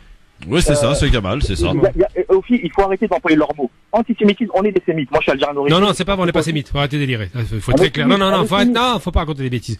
Les sémites, c'est les peuples du Moyen-Orient. Nous, on est des berbères au départ. Donc le berbère n'est pas sémite. On est du culture arabe. On a été mélangés, Gamal, on a été mélangés. Oui, il y a des mélanges. Attendez, parlez pas en même temps. Juste pour faire court. Il y a des mélanges. Non, il y a essentiellement des mélanges, mais l'Afrique du Nord, il y a peu de sémites. Non, mais si je peux terminer, la définition. Les Phéniciens sont sémites. Oui, il y en a peu. J'entends bien, mais il y en a peu. C'est pas la majorité. La définition, on est d'accord. Moi, je suis un Mazérosé, on est d'accord. La définition du sémite, je parle au dictionnaire, c'est celui qui parle la langue de Sem. C'est ça, absolument. Voilà. Donc, ça veut dire que c'est le Maghreb, la langue tamazir, il considère que c'est une langue sémite. Le maltais, il considère que c'est une langue sémite. Le sud en Sicile, il considère que c'est une langue sémite. Donc c'est pas juste. Non, on va pas aller loin comme ça, mais sur le principe de Sem. Il faut être précis. Moi, j'aime pas l'argument. Non, mais j'aime pas cet argument. L'argument que je trouve bidon, c'est de dire nous sommes sémites, donc non, c'est pas un bon argument. Nous sommes arabes. Non, j'ai un autre argument. Nous sommes arabo-musulmans. Effectivement, on a une culture qui est. Mais je parle pas de nous là. Je parle pas de nous. Mais je parle. C'est un concert. Parce que eux, ils sont appropriés le terme sémite. Pourquoi ils sont appropriés le terme sémite? Non, c'est pas. Non, mais là encore une fois, historiquement, c'est faux. C'est pas eux qui sont appropriés. Ça vient d'Allemagne. C'est les premiers textes sur l'antisémitisme, donc caractériser un peuple en fonction de son ethnie et sa religion, ça vient d'Allemagne. Et ils ont commencé et un peu de France aussi évidemment, puisque les idées viennent toujours malheureusement de France au départ. Ils ont commencé à caractériser un peuple en fonction de son ethnie et de sa religion. C'est ça qui fait qu'on parle de sémitisme. Pourquoi ils parlent pas de judéophobie? Parce que les Allemands, nazis en l'occurrence, et tous les ethno-racistes qui existaient en Allemagne, n'avaient aucun problème avec la question juive, la question de la religion, ils s'en foutaient. Ce qui les intéressait, c'est le peuple qui portait la religion. C'est un peu comme en France, on parle beaucoup de ça. Il y avait que les seuls étrangers qui étaient considérés comme les juifs. Oui, mais maintenant, pas seulement, il n'y avait pas que, mais eux essentiellement, oui. Mais maintenant les mots, sauf que ça rime. Parce que maintenant on vous dit que sémite, ça rime avec sioniste. Donc oui, c'est un mensonge, Parce que la majorité des sionistes sont chrétiens. D'ailleurs, il va y avoir une loi qui va être votée bientôt. Là, il y a un projet de loi qui va être présenté ce mardi, je crois, à l'Assemblée nationale, le 3 décembre, à propos de recaractériser l'antisémitisme et surtout l'associer à l'antisionisme. Si cette loi scélérate devait passer, donc si on mélange le racisme avec une question politique, là, on passe dans un état totalitaire. On va être très clair. C'est-à-dire que si on commence à dire qu'une question politique devient une question de racisme, en l'occurrence, à savoir la critique de l'État d'Israël soutenue, je rappelle tout de même, par 80% de chrétiens sionistes. Ça n'est pas la majorité, les juifs, c'est vraiment les chrétiens la majorité. Si on commence à dire qu'on veut associer le sionisme au judaïsme, à ce moment-là, on devient raciste de l'autre côté. Donc c'est une question religieuse. Non, c'est une question politique. Il faut être très clair. Je vais donner une origine du sionisme. Faut pas rêver. Il n'a pas été créé au congrès de Bâle par des juifs. Ça, c'est un mensonge historique. Il est beaucoup plus vieux. Il y a eu 8 croisades qui ont été conduites par les chrétiens et elles ont toutes échoué. Et ils se sont dit quel est le meilleur moyen de revenir en Palestine et ils ont créé ce concept d'un peuple qui retourne chez lui. Et quel peuple? Le peuple juif qu'ils ont martyrisé. Donc ils ont bien tapé dessus jusqu'en 45 pour pouvoir les envoyer là-bas. Donc c'est un peuple qui est otage de vrais sionistes chrétiens en l'occurrence qui soutiennent à fond cette présence d'un peuple étranger dans la région pour pouvoir appuyer militairement leur présence. On peut même dire que Sky et Pico en vérité étaient les plus grands antisémites. Merci. Et ils sont pas juifs. Et ils ne sont pas juifs. Si vous voulez, c'est débarrasser les juifs de leur merci. terre. Ou leur Balfour. On est d'accord là-dessus. On est d'accord, mais moi je parle d'à l'heure actuelle, moi je parle en 2019. Je vous dis pas pourquoi les raisons. Oui, on est en 2019, Gamal, ça t'aura pas échappé. Je vous dis que s'il faut lutter, c'est-à-dire parce que tu vas leur parler, parce que ce qui est fort, c'est qu'ils ont réussi à faire croire que maintenant le problème palestinien est un problème entre musulmans et oui, c'est un mensonge ça aussi. Juifs. Alors qu'en vérité, les premiers indépendantistes palestiniens étaient des chrétiens. Absolument. Habash et tout un tas. Bien sûr. Oui, c'était des chrétiens. Bien sûr, absolument. FLP. Non, mais là-dessus, c'est normal, ils veulent créer un clivage musulman juif parce qu'ils peuvent plus faire le clivage chrétien musulman, parce qu'il y a des arabes musulmans évidemment, mais il y a aussi beaucoup d'arabes chrétiens, à peu près 10 à 10% de la population. C'est pour ça que c'est pas vrai que le Hamas est soutenu en vérité indirectement. En tout cas, bon, c'est pas presque construit, on peut dire que c'est complotiste, mais je sais qu'apparemment le Hamas et indirectement ça arrange le Likoud et tout. D'ailleurs c'est pour ça qu'ils ne travailleraient pas avec tout. À l'origine, le Hamas a été créé par Israël d'ailleurs. Il y a longtemps. Ouais. C'était au tout début avec avant qu'ils assassinent évidemment les leaders du Hamas, c'était effectivement Cheikh Yassine, absolument.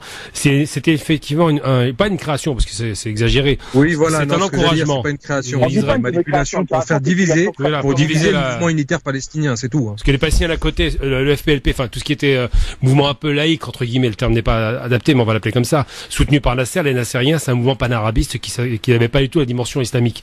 Et quand ils ont créé le Hamas, ils se sont dit qu'on va les diviser. Oui, c'était la base, absolument. Khaled, Youssef, pardon, autre chose ou oui, juste deux trucs pour amener. Alors là, ça va être vite fait pour Castaner, à un moment ou à un autre, pareil. En vérité, le vrai terme, c'est pas islamophobie, tout ça. Le vrai terme, c'est que juste simplement, c'est qu'en vérité, le musulman pakistanais, ça les dérange pas, le musulman ce qui les dérange, en vérité, c'est juste c'est la continue du racisme, c'est le maghrébin et le noir, mais même les Antillais, commencent à revendiquer des droits et ça les énerve. En fait, on est toujours dans la continuité du même racisme, mais on veut pas le comprendre. Les gens pensent toujours que c'est un nouveau racisme, mais c'est le même. On était des voleurs, on était des violeurs, maintenant on est terroristes, et on nous trouvera quelque chose d'autre pour nos arrière-petits-enfants, parce qu'en vérité, ce qui les énerve, c'est qu'on commence à lever la tête, et ça les énerve. Ça les énerve qu'ils commencent à avoir des maghrébins qui sont responsables, qui sont directeurs de société, et qui commencent à dire, non, nous on n'est pas d'accord. C'est juste ça, parce que les femmes qui portent les hijab, qui portent le foulard, ça existait déjà.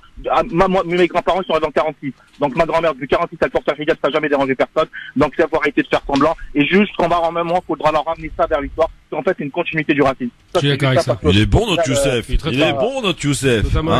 Il est bon notre taxi Youssef. Bon. Et juste après, pour finir pour l'Algérie, on a pas fait une fois, il y avait juste un de vos collègues là, qui en parlait sur Gaïd Salah. Je lui ai demandé s'il défendait Gaïd Salah. Et j'avais juste fait un petit commencement pour recommencer, mais bon, peut-être pas, vous l'avez pas compris ce que exactement. En fait, je parle assez rapidement toujours, parce que je suis sûr d'être coupé. Mais en gros, ce que je l'avais expliqué vite fait, c'est que justement, quand je vous dis pourquoi je suis Ahmadiyya, moi je devrais dire que je suis un Chaoui. Mais je dis jamais que c'est un Chaoui parce que je me suis censé Chaoui dire. Apparemment, ça vient de Bontagnard Berger. En vérité, et je me suis censé d'où ça vient Kabyle, Chaoui, tout ça. Les Omeyyades, quand ils sont arrivés, ils savaient pas qu'ils arrivaient en Numidie. Donc en gros, ils nous appelaient Kabylia, les hommes de tribu, Chaoui, les Montagnards. Mais on est le même peuple. Et je disais toujours que si vous faites revenir Massinissa, la Numidie unifiée allait du fleuve Moulia pratiquement jusqu'à Carthage, pratiquement. Donc, j'avais intervenu pour vous dire que, à force de jouer sur le terme Kabyle, il faut arrêter d'employer ces termes Kabyle, Chaoui, et qu'on reprend nos termes. Algérien. Voilà. Algérien, on est d'accord, mais on parle des origines, Oui, c'est les Amazirs, non, mais c'est important, parce que l'Algérien, il y a quelqu'un qui va dire, moi, je suis ci, je suis ça. Si tu leur dis, on est tous Amazirs, que notre langue, l'Algérien, je dis bien la langue, et je pourrais même dire le maghrébin, parce qu'on peut dire, le marocain, algérien, on parle pratiquement la même langue. Ils sont à 40% des mots Amazirs. c'est important de le savoir. Je dis pas qu'il n'y a pas de mots arabes, parce qu'enfin on va me dire qu'il y a des mots arabes. On est d'accord. On ne dit pas l'islam n'était pas arrivé, était même arrivé avant les Omeyyades. L'islam est des peuples. Il y a aussi des arabes qui sont arrivés. Voilà, des arabes, mais il y a aussi. Excuse-moi, pardon, Youssef, 40% dans la derja maghrébine de Montamazir, 40%, tu dis? S'il vous plaît, un argot, c'est que moi je parle avec moi là-bas, je suis originaire du sud de la France. Je parle dans mon petit. Non, c'est pas de l'argot. La derja, c'est pas de l'argot. Je suis désolé. Hein. Pourquoi l'argot? Ça veut dire ah non, l'argot c'est la langue de la rue. La derja, c'était la langue locale. Et la derja, tu dis qu'elle est à 40% amazir? Oui. Ah non, absolument. Alors là, je suis désolé, je sais pas d'où tu tiens tes statistiques, mais c'est complètement faux. Après, moi, je suis pas.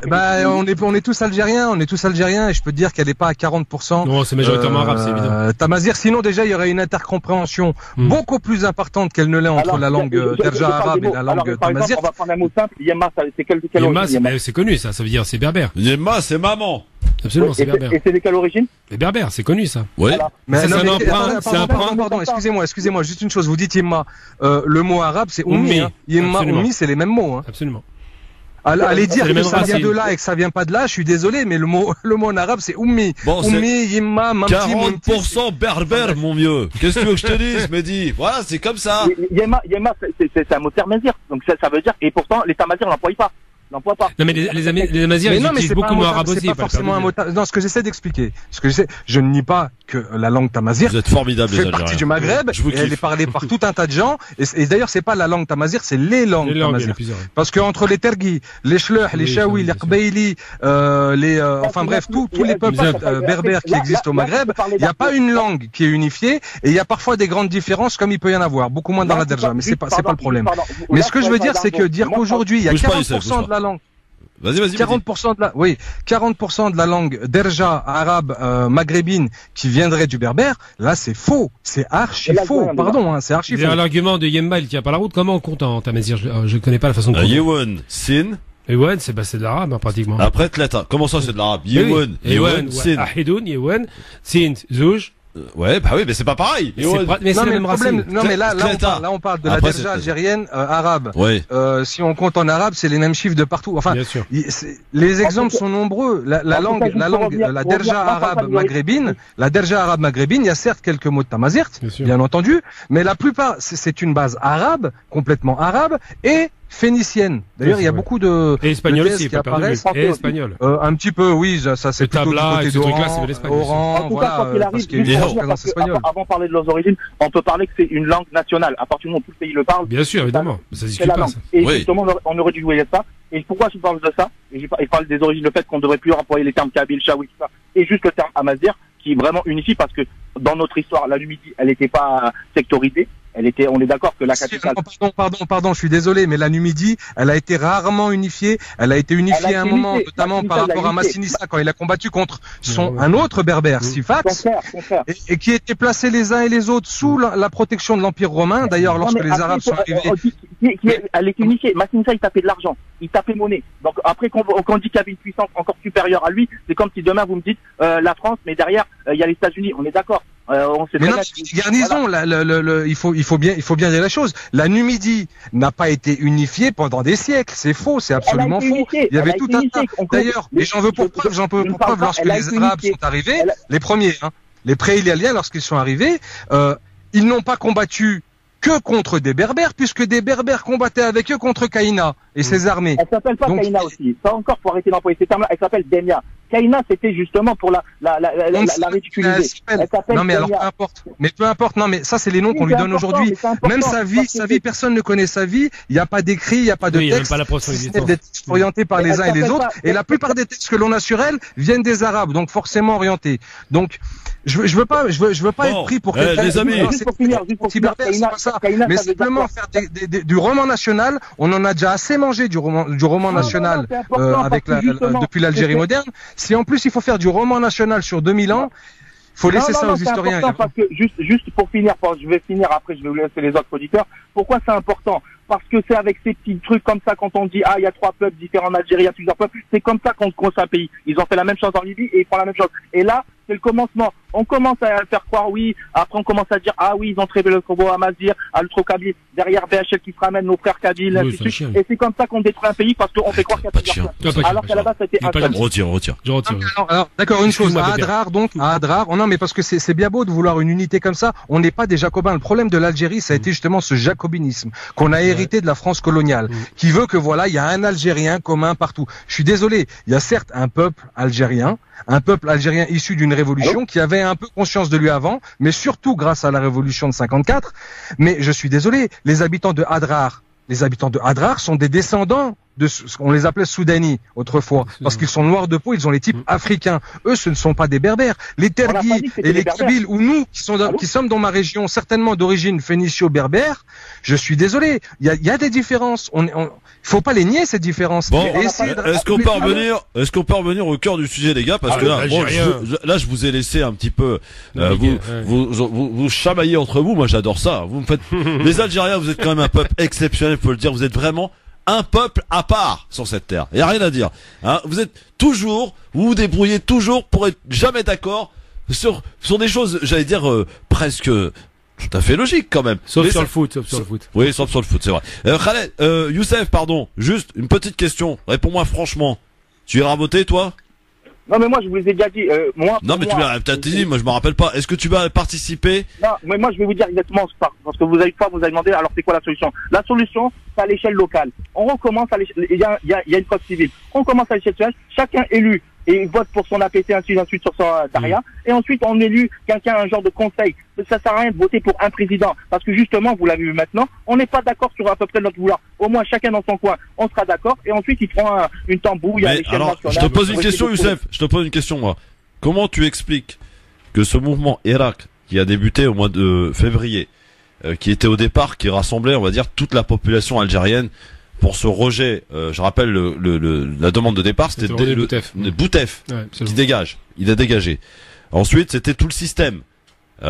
Et ensuite, voilà, on peut faire la différence. Est-ce que vous êtes d'accord déjà entre nous? Est-ce qu'on peut faire la différence entre le Irak du mois de février et le Irak de maintenant? C'est plus le même.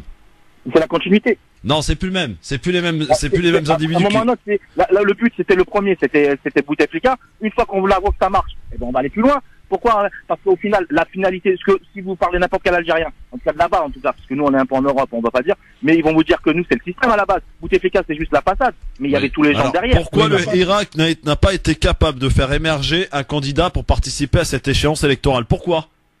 Mais parce qu'à la base, ça vient du peuple et qu'aucun peuple voulait un État. Il voulait juste d'abord. Vous voulez quoi? Mais qu'est-ce que tu veux? Qu'est-ce que tu veux pour l'Algérie? Est-ce que tu veux effectivement un président? Est-ce que tu veux une constituante? Allez, c'est ça que tu veux, une constituante? Non, parce qu'une constituante, ça serait des députés. Moi, je veux un conseil, un genre de GPRA, on va dire. Voilà, un conseil représentatif à peu près de toutes les régions d'Algérie. Et je dis bien toutes, je dis pas forcément du Nord ou vraiment du tout. C'est-à-dire, voilà, les gars de Tamaracet ou le nom d'importe qui. Et qu'ensuite, on commence à voir qu'est-ce qu'on veut plus tard. Parce qu'on a déjà des lois. Donc les lois, elles sont valables. Juste on enlève tout ce qui est pourri, c'est-à-dire tous les généraux, tous les colonels qui sont pourris, parce qu'au final tout le monde les connaît, on connaît leurs noms, on laisse faire les journalistes, parce que les journalistes ont des dossiers donc ils sortent, on laisse faire la justice, il y a encore des Youssef, je vais donner juste un exemple avec ce système. Hein. Moi je veux bien entendre tous les systèmes, mais moi ce qui m'intéresse c'est les finalités des actions qu'on mène. On fait un conseil à Ouargla. Ouargla dit nous c'est simple, le pétrole il est chez nous. On veut notre part du pétrole, qu'ils n'ont pas, il faut reconnaître. On veut notre part du pétrole, parce que le pétrole, il est sous nos pieds. Quand je dis Ouargla, c'est toute la région, hein, la région sud-est, sud-est de l'Algérie, grosso modo. Eux, ils disent ça. La région du nord, l'est d'Alger, toute la région kabylophone, je parle pas des Chaouis, là, je parle bien kabylophone, dit, nous, voilà, on a des grosses revendications identitaires. Pour nous, l'Algérie, elle doit être comme ça. T'as la région ouest, la Grande Oranie, qui va dire non, nous, je suis désolé, nous, l'Algérie, elle est pas comme ça, elle nous concerne pas. Et on fait quoi avec tout ça? Alors juste pour la Grande Oranie, moi à la base ma famille est Tlemcen, donc tu vois, tu vas trouver des gens qui sont d'origine. Non mais réponds à la question, parce que là cet argument. On va leur dire aux gens de Ouargla, il y a pas de problème, c'est normal que on va faire un plan de développement pour la région du Sud en général, et ils sont pas plus cons que nous dans le Nord. Ils vont dire il y a pas parce qu'ils savent très bien que au final là, ils se sentent algériens. Et les gens de Ouargla, moi j'en connais quelques-uns, ils te disent pas je suis de Ouargla, ils te disent je suis algérien quand tu leur demandes. Voilà. Bon. Donc il y a pas donc ils vont te dire ok. Les gens quand tu leur dis oui c'est normal on parle sur la culture et l'histoire. Donc c'est normal que la culture, l'histoire de la Numidie, qu'on le veuille ou pas, elle soit à l'école, parce que on va dire entre guillemets, c'est un peu comme nos ancêtres les Gaulois. On peut très bien dire nos ancêtres numides, même si tout le monde n'est pas numide. Je suis pas numide, on m'a appris les ancêtres les Gaulois. Ça veut pas dire que Youssef, je suis numide gaulois. merci. Et la région de l'Oranie, je sais pas c'est quoi que vous m'avez dit pour la région de l'Oranie. C'était, Ouais, mais là on a plus le temps, là, c'est bon, là, on a plus le temps vraiment. Merci beaucoup Youssef, en tout cas. Merci. Bon, je vois qu'il y a du boulot quand même encore. Hein. Merci Youssef. Je vois qu'il y a du boulot, les gars. C'est clair. Je vous dis ça, je dis rien. Mais bon, je rappelle quand même pour ceux et ceux qui souhaitent aller voter, c'est le 12 décembre que ça se passe en Algérie et vous avez 6 jours en France pour voter à compter du 7 décembre. Et je vous en profite pour vous annoncer que on aura une émission spéciale élection algérienne parce qu'il y a quand même des gens qui veulent se déplacer pour aller voter et participer. Ils pourront faire leur choix. Ainsi, nous avons contacté tous les représentants des candidats en Algérie. Quelques-uns nous ont répondu et on dépassera ce mardi. À tout de suite. Moi, j'ai un gros problème, les amis, avec le quiz. Je tiens à vous le dire tout de suite, j'ai un gros problème avec le quiz. Je subis trop de pression. Je vais demander une prime. Une prime pour De danger, hein, tu peux de le dire. danger. Ouais, c'est Je clair. peux le dire. Parce que Donc là, des je risques. me sens menacé par certains du LGF là à propos du quiz. Ça devient un enjeu national. Ouais. Pourtant, il n'y a pas de coupe au bout. Hein. Oui, si, il y a une coupe. Elle est belle la coupe. Elle est pas en or. Il y a une coupe. Il y a une coupe. Il y a une Ah, coupe. Boyaki, comment ça va? Non, Bah, Philippe. salam alaikum tout le monde. Bah, comment allez-vous? Alaikum salam. Comment ça va, mon fifi? Bah, ça va très très bien, mais j'ai entendu Monsieur Gamal rouspéter de peur de perdre. Bah écoute, je n'ai pas peur de défier le grand Gamal Abina, moi. Mais je peux pas gagner. Je ne peux pas gagner. C'est toi qui vas gagner la ville d'Orly. Y a pas de problème. Je te la laisse. Hein. Voilà. Ah, je prends. Alors, je vous laisse le quiz, alors. Merci. Ah, bon. Alors, juste avant de jouer ensemble pour terminer tranquillement cette semaine et cette belle émission, et je remercie mon ami Mehdi Chebaiki parce qu'il a brillé par son excellence et ses analyses, mon cher Mehdi. Je suis vraiment très fier de t'avoir dans l'équipe. Ouais. Je tiens à te le rappeler, voilà. Une petite déclaration en fin de semaine, ça tombe bien. Je suis assez d'accord avec ça. Et mon Mehdi, il faut que tu viennes plus souvent. Hein. Bon, alors, c'est vrai que tu vas avoir le temps en même temps. Tu vas être en grève, là, bientôt. Le faux gréviste. N'est-ce pas, Mehdi? Ben oui, le 5, je serai en grève, et puis je vais répéter à nos auditeurs ce que j'ai dit. J'ai dit un gouvernement qui, par l'intermédiaire de sa porte-parole, dit que la réforme des retraites, c'est une réponse au mouvement des Gilets jaunes. Ben, je fais grève juste pour ça. Des réponses pareilles au mouvement des Gilets jaunes. Je suis désolé, mais là, c'est trop. Là, c'est trop. Bon, et je suis pas un gilet jaune en plus, c'est ça le pire. En plus, oui. Mais par contre, t'es pour le RIC. Non. Même pas. Bon, commence pas à entamer un autre débat, c'est pas l'heure. Gamal, t'avais une petite information pour demain? Absolument. Pour notre ami Kaki, qu'on salue d'ailleurs. Ahmed Kaki qui organise une conférence avec un ancien joueur de l'équipe de France. C'est qui? Nicolas Dorasso. Merci, parce que je suis très mauvais en matière d'équipe de France, hein, je vous le cache. Un ancien joueur du PSG, monsieur. En plus? Ah oui. Attendez. Ah bah, il a toutes les De la qualités. plus belle équipe du monde, le Paris Saint-Germain, qui a fait 2-2 face au Real de Madrid, contrairement aux Lyonnais. Ils ont fait quoi déjà? Un ancien joueur de l'Olympique Lyonnais, s'il te plaît, bien avant le PSG. Oui, d'accord, mais il est passé, dernière illustration, là où on l'a remarqué, c'était à Paris, évidemment. Je suis désolé, mais là où il jouait la Ligue des Champions, c'était à Lyon. Bon, c'est vrai. Allez, ok, ça marche. Alors demain. Oui. Demain, qu'est-ce qui se Gamal, passe? vas-y, demain. Justement, j'attends l'information parce que je la retrouve plus malheureusement. Comme Ah bah d'habitude. bravo. Ah Faut bah me super. Demain, le mec. Malakaki, les universités populaires. Voilà, absolument. C'est à 19h30 à Mais, Aubervilliers, il me semble, de mémoire. Il est excellent, je peux. C'est Aubervilliers, donc. Aubervilliers, c'est ça? Oui, il me semble que c'est Aubervilliers. Il y aura Fatima Wessa, qui était une ancienne chroniqueuse d'ici. Il y aura, Olivier Lecourt Grand Maison. Ouais, vous avez préparé, les comment dirais-je, j'allais dire une connerie. Vous allez préparer, vous avez bien insonorisé l'endroit? Parce que quand Fatima Wassak s'y met, attention, c'est chaud. Hein. C'est clair. Ouais. Bon, demain soir, donc, 19h, Aubervilliers. C'est ça, vous avez toutes les informations sur le site lesoranges.com. Absolument. Merci, Boryaki. Et c'est pour notre ami Mohamed Kaki. Que je salue. Allez, un petit quiz, les gars. Mehdi Chebaiki, Gamal Abina, Philippe Boryaki. Un par téléphone, l'autre par Skype, l'autre en studio. Franchement, on n'arrête pas le progrès, les gars. Des petites questions qui ont tout en rapport avec la date d'aujourd'hui. Nous sommes le 29 novembre. Qui décide, en 1947, messieurs, de partager la Palestine? L'ONU. Oh, magnifique. L'ONU. En 2 États arabes et un État juif, et d'administrer elle-même Jérusalem. L'ONU est une bonne réponse. L'ONU. Ouais, exactement. c'est trop tard, mon vieux. En retard. Je viens juste d'entendre la question. Ouais, c'est dommage. Bon, si tu appelles pour téléphone pour tricher, c'est pas la peine. Alors, en quelle année a été inaugurée, les gars? Ça, c'est pour vous. L'autoroute Paris-Lille. Oh là là. Allez. Paris-Lille. 53. Ouais, non. 76. Comment? 76. Non, c'est moins. En En 65. 73. Alors attendez, 65 c'est plus, 73 c'est moins. 68. 68. 68 c'est moins. 67. 67 C'est pour moi. Oui, Gamal Amina. Thanks. L'autoroute Paris-Lille a été inaugurée en 1967, messieurs, qu'on se le dise. 2-0 pour Amina. En quelle année a été adoptée par l'Assemblée nationale française la loi sur l'interruption de grossesse? 75. Non, ni 71 ni 75. 78. 70. 76. Non plus, c'est moins. 73. 68. Non. Plus que 74. 74. Amina. Bravo Amina. Je veux jouer au loto. 74, messieurs. 74. Oui, monsieur. 3-0 pour Amina. Il est en train de nous mettre une déculottée là. Qui a été élu premier secrétaire du Parti Socialiste en 1997? François Hollande. François Hollande, il est magique. Oh là, mais attends, oh là là. Mais t'as un problème avec Hollande, parce que ça fait 2 fois la semaine que tu mets Hollande. C'est une obsession. Dernière question, je cherche. Je demande de vous arrêter. Je parle de musique. Je cherche un ancien membre des Beatles. Guitariste. Paul McCartney. Non. Compositeur. Ringo Starr. Et chanteur mort en 2001. John Lennon. Non, plus. Ringo Starr. Non. Oh non, c'est pas Ringo Starr, c'est En quelle année? En 2001, il est mort. Oui. Ouais, c'est Ah, c'est le 4e. Ouais, c'est Oui, le 4e. mais c'est qui? Celui qui chantait je connais sa chanson, mais c'est Personne ne le connaît. Si, il est connu. Il a fait une chanson qui s'appelle Qu'est-ce que t'as dit, Mehdi? I've Got My Message on You. C'est le 4e. Bah oui, mais exactement. Son nom? Tout le monde le connaît. Mais non, mais tout le monde le connaît. parce que c'est Allez, le 4e. vous êtes nuls. George Harrison. George Harrison. Oh là là. Non, putain. Je connais sa chanson par cœur. Et puis, tiens, j'en ai une 6e juste pour la route. Je cherche un homme politique français qui fut ministre, maire et président de la République. Né en 32. Jacques Chirac. Jacques Chirac. Victoire incontestable 5-0 de Gamal Amina. 5. Il vous l'a mis tout droit, hein. Voilà, il vous l'a mis bien. Non, Notre mais ami. je te jure qu'en Skype et au téléphone, on entend mal. Arrête. Oh là là, mais t'es un mauvais joueur. J'espère que t'entendras bien ta victoire à Orly. Merci. Merci. Bon. Salut Bouriaki. Salut tout le monde. Salut Mehdi, à la salut semaine Philippe, prochaine. au plaisir. Et dire que c'est lui qui a insisté pour participer. Hein. Il a bien fait, il décorait. Allez, les amis du LGF, là, vous m'écoutez. Allez-y, là vous pouvez vous lâcher sur lui. Allez-y sur WhatsApp, là on va le manger ce soir. Bon, merci mon Gamal, ce fut court et intéressant en tout cas, comme d'habitude. Merci mon Mehdi. Merci Mehdi. C'est à tous. Et à très très vite. Gamal, on se retrouve lundi. Lundi sans faute. Voilà, avec les rendez-vous d'Anna, tout ça. Bonne semaine, bon week-end à tous, pardon. Avec celui qui va passer le week-end avec vous, c'est Medjahed. Ah oui, il est là, il attend tout ça, fidèlement. Samir Absam tout à l'heure pour parler slam. Bref, restez bien à l'écoute de France Maghreb 2. Il est 18h.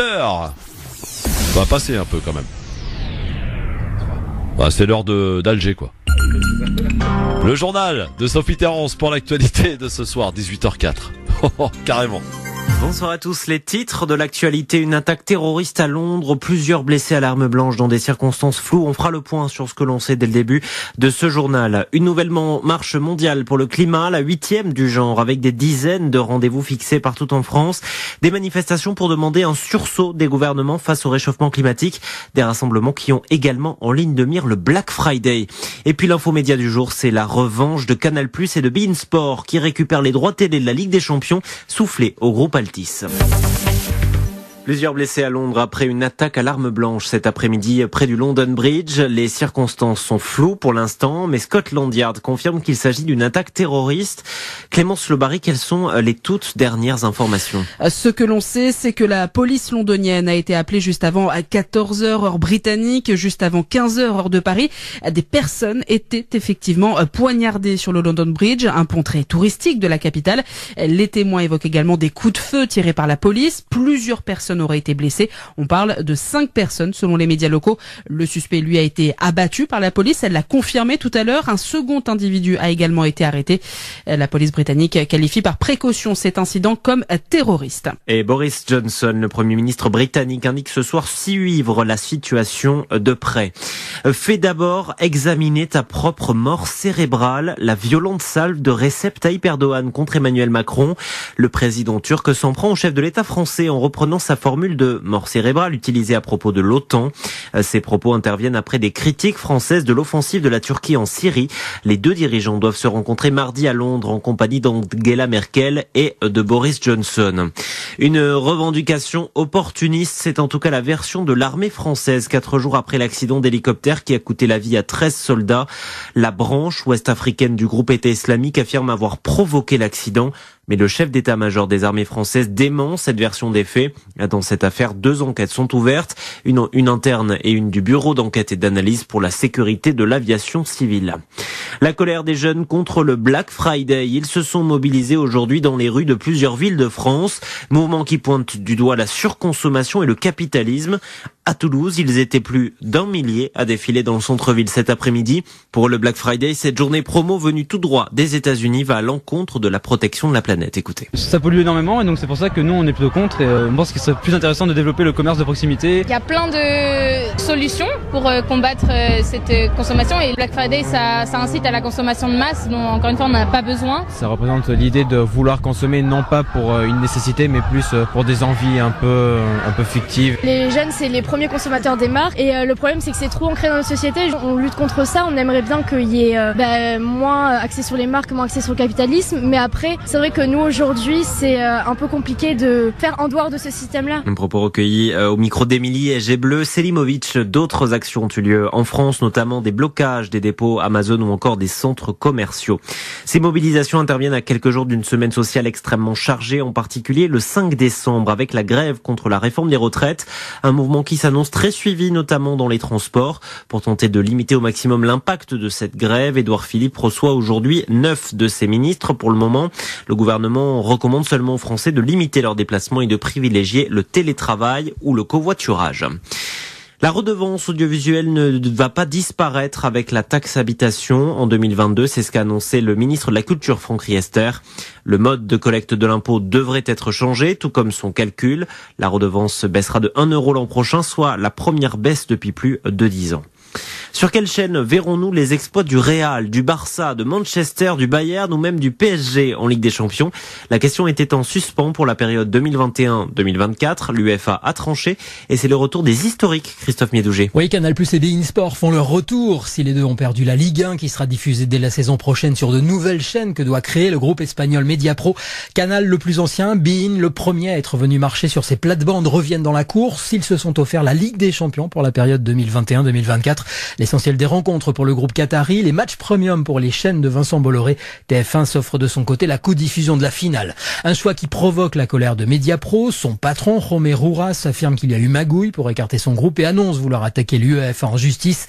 Quid également des chaînes créées par Altis, actuel diffuseur, et qui vont se retrouver sans l'essentiel de leur contenu. Des droits de la Ligue des Champions évalués à 375 millions d'euros par an.